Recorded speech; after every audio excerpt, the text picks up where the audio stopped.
What's up YouTube, it's your boy Nash here, welcome back to the channel, and for today's video I'm going to be talking about the next batch of cards that will be in the newest core set, Cyberstorm Access. Now there are 10 cards to talk about in this video, some of which actually involve the Albaz storyline, I guess you could say. And then the rest of the cards is just a bunch of random bullshit. So hopefully you guys are ready for this video. If you guys are and you guys want to see more videos like this in the future, which get posted every Tuesday and sometimes on weekends, make sure you guys subscribe to the channel, give this video a thumbs up, turn on the notification bell, and follow me on all my social media. Links will be in the description below, as will the info to my fan mail. It will also be in the description as well. Excuse me. And guys, I'm just gonna get straight into it. Kicking things off, we've got Chaos Angel, which is a 10-star Dark Fiend Synchro with 3,500 attack, 2,800 defense, and it requires a tuner and one or more non-tuner light or dark monsters. So it's pretty generic, but it's more for the Chaos strat. I think Lightsworns could run.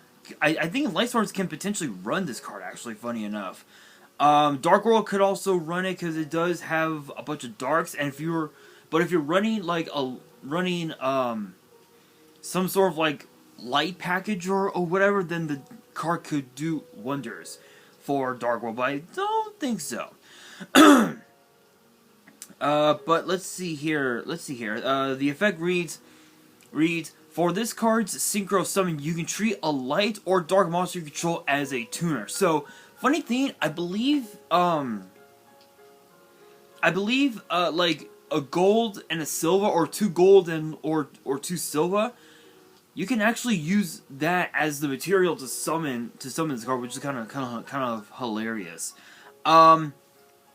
But it has 2 separate effects, and the first effect reads, if this card is special summoned, you can target 1 card on the field, banish it. So it's sort of like a bottomless trap hole, cosmic cyclone of sorts. So that's not bad. Not bad. Being able to break boards like that is pretty nuts. Second effect reads, this card gains these effects based on the original attributes of the materials used for its synchro summon. Light. Synchro monsters you control are unaffected by your opponent's activated monster effects. Dark. Your monsters cannot be destroyed by battle. Okay, so basically this has built-in protection. That's all it is. It's built-in protection with the banish effect on a 3,500 beat stick. That's pretty nuts. To be fair, I believe we have had synchros like this, you know, in previous sets, but this is the first time that we've actually had something like this, where the first line of text says that for this card's synchro summon, you can use a light or a dark monster on board as a tuner. So it could be a non-tuner and it could be a tuner, which is similar to the Harpy strategy excuse me, which is very similar to Cyber/Harpy Lady, where you can actually just use any 2 Harpies or a Harpy Lady and another 4-star monster. It could just pop off from there, which is pretty cool. There's a note underneath that says that the kanji, I don't know that one. I don't know if maybe angel, maybe? I don't know. It's Spanish for the English word angel, but there's a non-zero chance it might be like unhell, underworld, or hell too. Okay, alright, not much to say about that, honestly. Next up we have double hooking. Yeah, double hooking. Who would have ever thought it would be named out of something lewd? Who would have ever thought? It's a continuous trap that reads activate, which reads that it's a once per turn, which reads activate this card by discarding 1 card. Then target up to 2 monsters in your graveyard. special summon them, and if any of the targeted monsters leaves the field, destroy this card. If this card leaves the field, destroy the targeted monsters. So this is basically double call by. That's all it is. It's basically double call by, and you can use those 2 monsters to go into a rank 4, and you can just pop out from there. There's not much else to say about it. It's double call by. So what's there to say? Next up, we have Fusion Duplication, which is a normal trap, and it's a once per turn that reads: target 1 polymerization normal or quick play spell, or a fusion normal or quick play spell in a graveyard. Banish it, and if you do, this card's effect becomes that card's effect when this card is activated. Oh. Okay, so if you don't run Super Poly, this card can basically just be Super Poly. Holy shit, that's actually pretty nuts. There's not much else. That's actually pretty nuts. Being able to substitute, this card with, being able to substitute Super Poly with this is actually pretty nuts, because if you do banish your opponent's Super Poly, it only gains the effect, because the effect reads that you have to discard a card, which is the cost of using Super Poly. Do you have to discard a card when you do it? No, you don't. Especially with this card, you don't have to have to pay the cost to use a card, to use the effect like Super Poly, which is absolutely insane. So you can bet your ass there's gonna be quite a few decks out there in the format that are gonna abuse the living shit out of that card. I'm telling you.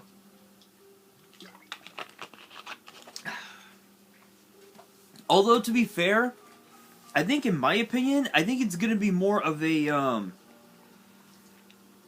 I think in my opinion, it's gonna be more of a side deck card rather than a main deck, because I know that there are some decks in the format that don't main deck Super Poly. They do more side decking with Super Poly than main decking, honestly, but still, that's pretty cool.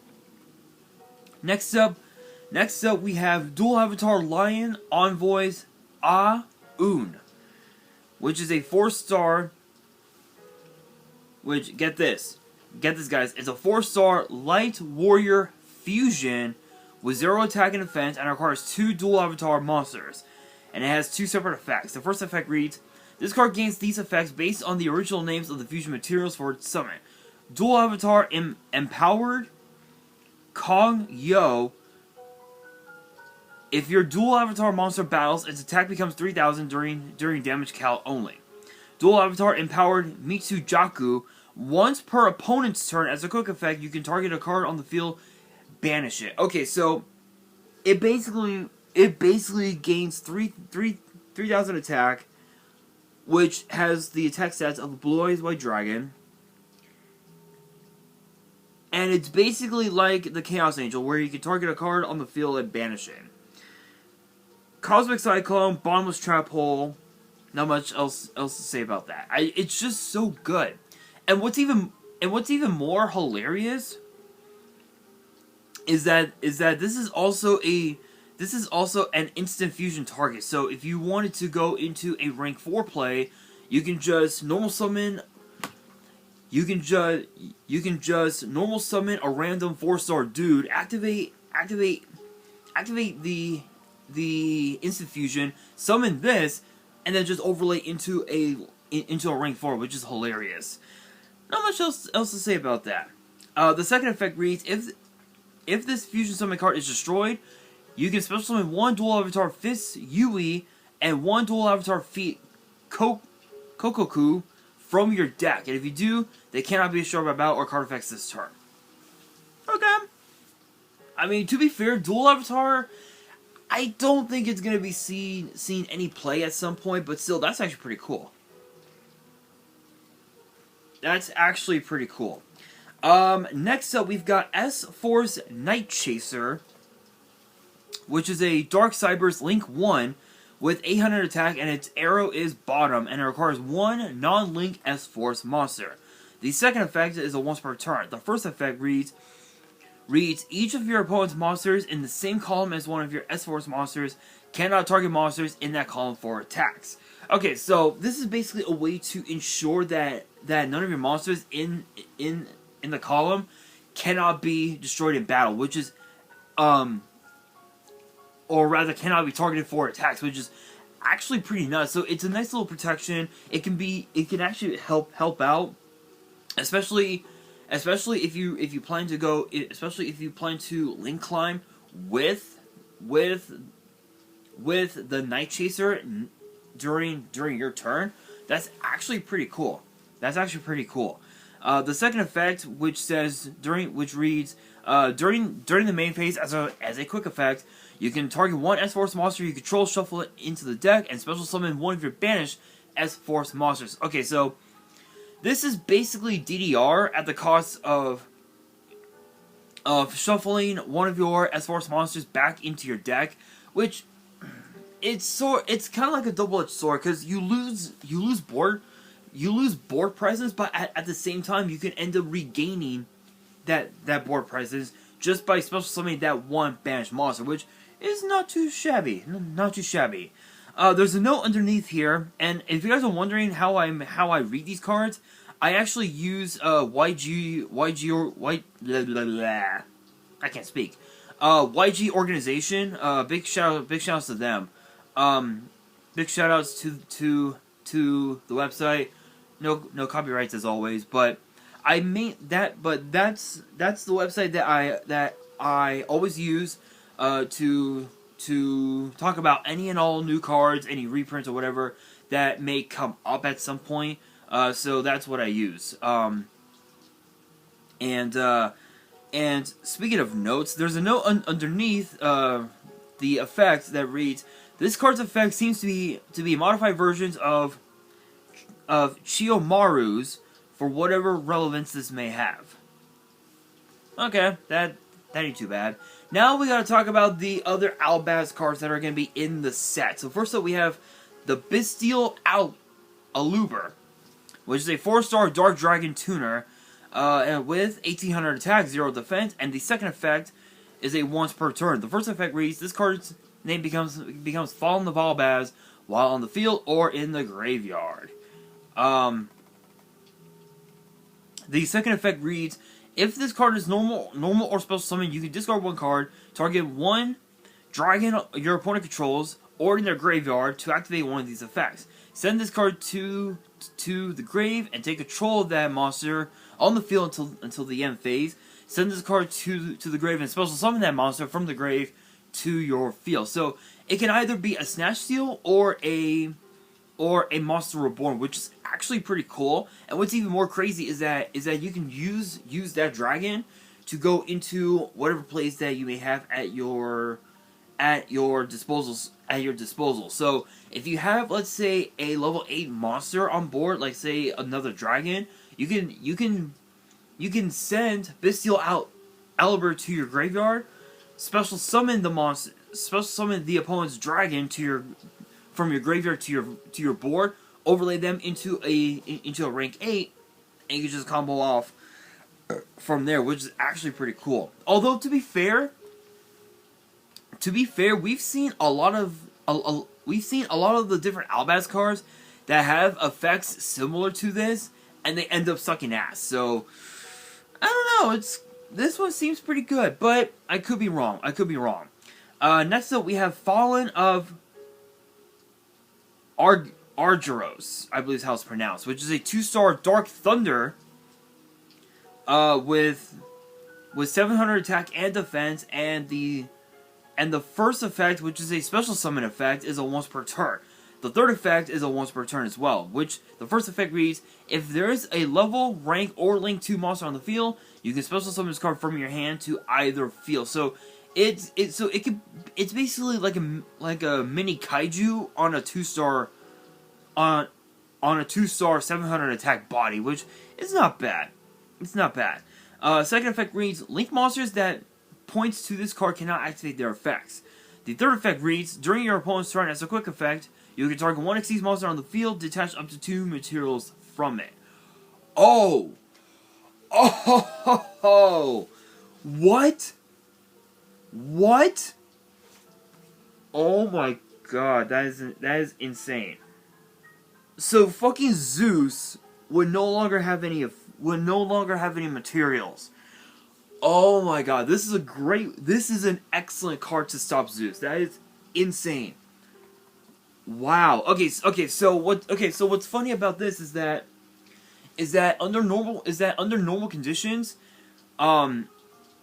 especially with a card like Zeus, they would use the effect of Zeus during your end phase. That way, they could just combo off and just attack you for game. But if you actually do it, if you time it correctly, you can actually bait out, especially if Zeus has, let's say, 4 materials, which is 2 board wipes right there. Your opponent would end up having to detach 2, and then that would be the bait for you to special summon this card, and then during your opponent's turn, boom, it's a game. They've got no more materials, which is insane. That's pretty nuts. Next up, we have Ice Jade Adrian Ran. I believe how it's pronounced. Which is a 7-star Aqua Tuner with 1500 attack, 2500 defense, and the first effect is a once per turn.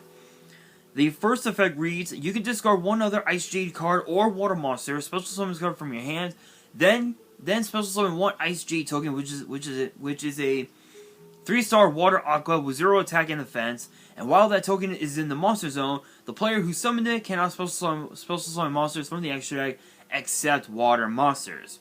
Okay, not bad. Not bad. I know that Ice Jade has been known to be more of a side deck package of sorts, but still, that ain't too bad. That's not bad. Being able to just link it off into a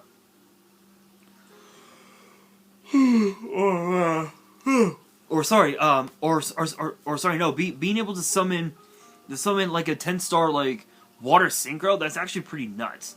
The second effect reads this card's name becomes Ice Jade C-Note Enian Cradle while it is equipped with an equip card.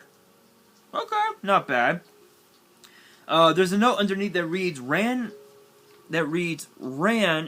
is the Nordic goddess attested to be the wife of Jaimir or Aegir.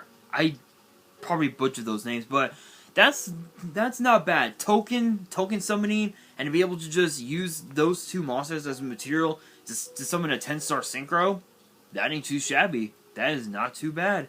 Next up, we have Guiding Quem, the Virtuous. I think I pronounced that word right. 4-star Light Spellcaster Tuner, 1500 attack and defense, and it says that this card is always treated as a Dogmatica and Despia card.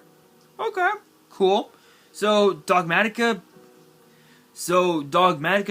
can run this card. Despias can also run this card. Pretty much any deck that can use Dogmatica or Despia can just abuse the living shit out of this card, which is insane. Both of its effects are once per turn. The first effect reads, if this card is normal special summon, you can send one Fallen Navalbaz or a card that mentions it from your deck to the graveyard. So it's essentially a Fool's Burial, which is really cool. And it helps to just combo off into whatever into whatever cards you may have at your disposal, which is pretty nuts. And the craziest part is that you can actually use this card to go into that Chaos Goddess that I talked about earlier on in the in the video Chaos Angel, actually. So that's pretty nuts. That's pretty nuts and pretty funny, actually. The second effect reads: if a card or cards leaves the extra deck, you can target a fallen Valbaz or a monster that mentions it, except this card in your grave and special summon it. So it's essentially a monster. It's basically Foolish Burial Monster Reborn, which is insane. Which is absolutely insane, because with that effect, if you target, let's say, Fallen of Valbaz, which is a dark, and because that this card is a light, guess what? You can summon Chaos Angel, and you would be able to get both the light and dark effects right off the bat, and you can just combo off from there, which is pretty insane. Pretty insane. And now the last card to talk about in this video, we have Branded Etude.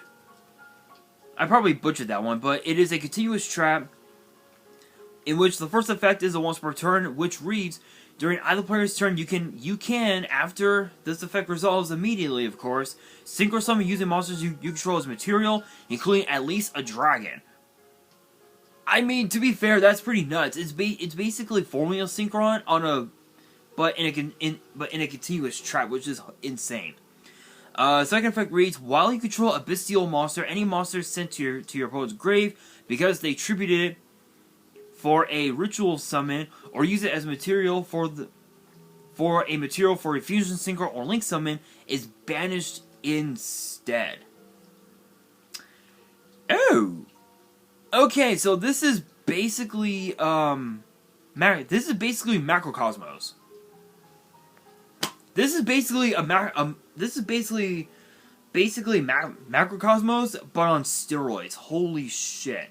There's a note underneath that reads: Etude is a short piece of music designed to give a performer practice in a particular area or skill. It can also refer to Etude theater, a form of improv theater designed to help strengthen an actor's ability to ad-lib. Okay, alright, it's a nice little lesson right there. But honestly, I think among the new Albaz cards, I think Bestial Aliber is going to dominate the meta, as will Fallen of Agros, and also too Guiding Quem, and this last one, Branded Etude.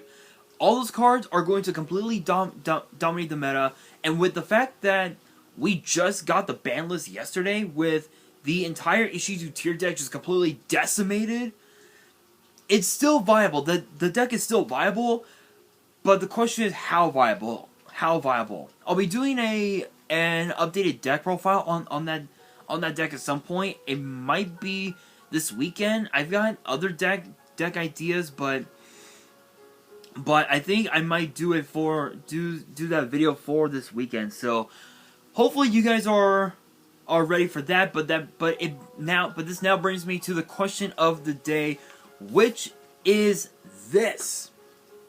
And this has nothing. And this question has nothing to do with this video. It actually has something to do with the ban list.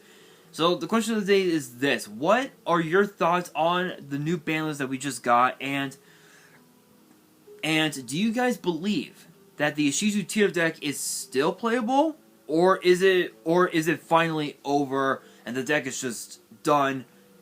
Let me know down in the comments below, and that will do it for today's video.